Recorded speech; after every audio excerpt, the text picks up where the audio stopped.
Bonjour chers élèves. La séquence d'aujourd'hui porte sur la notion de cosinus et sinus d'angle remarquable. Comme vous le savez, la séquence précédente, nous avons vu ce que c'est les signes de cosinus et sinus des angles remarquables. Aujourd'hui, on va voir les cosinus et sinus, n'est-ce pas, d'angles remarquables. Comment est-ce que vous pouvez déterminer le cosinus et le sinus d'un angle remarquable? Eh bien, chers élèves, l'objectif même de cette séquence, c'est de déterminer les valeurs de cosinus et sinus de quelques angles remarquables et puis donner la périodicité, n'est-ce pas?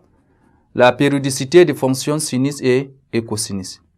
Nous allons très rapidement, comme vous le voyez, on va déterminer ensemble les valeurs des cosinus et des sinus d'angles remarquables. Voilà, ici sur la première ligne, c'est les valeurs, n'est-ce pas, de x.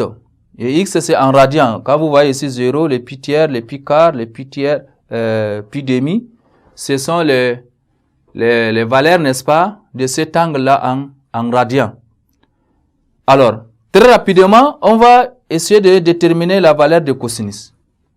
Cosinus de cet angle 0, ça nous donne 1. Et le sinus, c'est combien? Sinus, c'est 0. Et la valeur, n'est-ce pas, de cosinus de cet angle pi sixième. Pi sixième, le cosinus égale à racine de 3 sur racine de 3 sur 2. Et son sinus,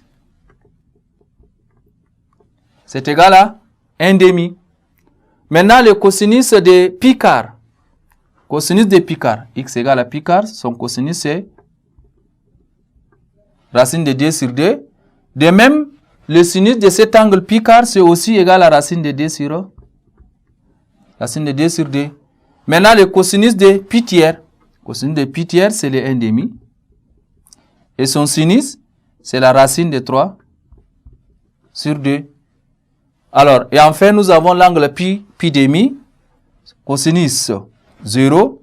Et son sinus égal à 1. Comme ça, nous avons ce qu'on appelle les valeurs de cosinus et sinus d'angle remarquable sur les cercles trigonométriques, surtout sur le premier cadran. La séquence précédente, nous avons vu les cadrans.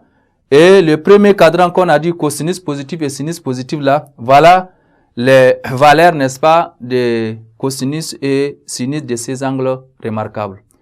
Alors, chers élèves, nous allons maintenant passer à la périodicité, n'est-ce pas, de cosinus et sinus.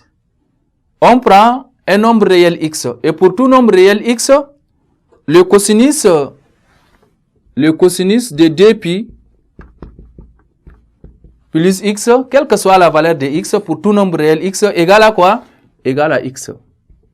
Cosinus de 2pi plus x égale à x. Et le sinus également de 2pi plus x égale à sinus x. Ça veut dire que on dit ici que le cosinus et le sinus sont comment? Sont périodiques, n'est-ce pas, des périodes 2pi. Donc, comme ça, vous avez déjà étudié ce qu'on appelle la périodicité. Et on dit que la fonction cosinus et sinus sont périodiques, n'est-ce pas, des périodes 2pi. Voilà donc comment est-ce que vous pouvez déterminer les valeurs, disons, les cosinus et les sinus de ces angles remarquables et étudier la périodicité, n'est-ce pas, d'un angle, de cosinus plutôt et de sinus. Alors, je vais très rapidement vous donner un exercice. On vous demande de calculer, par exemple, calculer le cosinus et le sinus des nombres réels moins pi sixième. Je vous demande de me calculer ça. Moins pi tiers, d'abord moins pi quart, moins pi tiers et moins pi demi. Et aussi, le cosinus, n'est-ce pas, de 9 pi quart. Et aussi les 13 pi sixième. Voilà donc, je vous demande, vous allez, chacun de vous va essayer à la maison et déterminer ce que c'est le cosinus de ces angles en petit a et également le cosinus et sinus de pi quart et de 13 pi sixième. Voilà, chers élèves, ainsi prend fin cette séquence et à la prochaine séquence.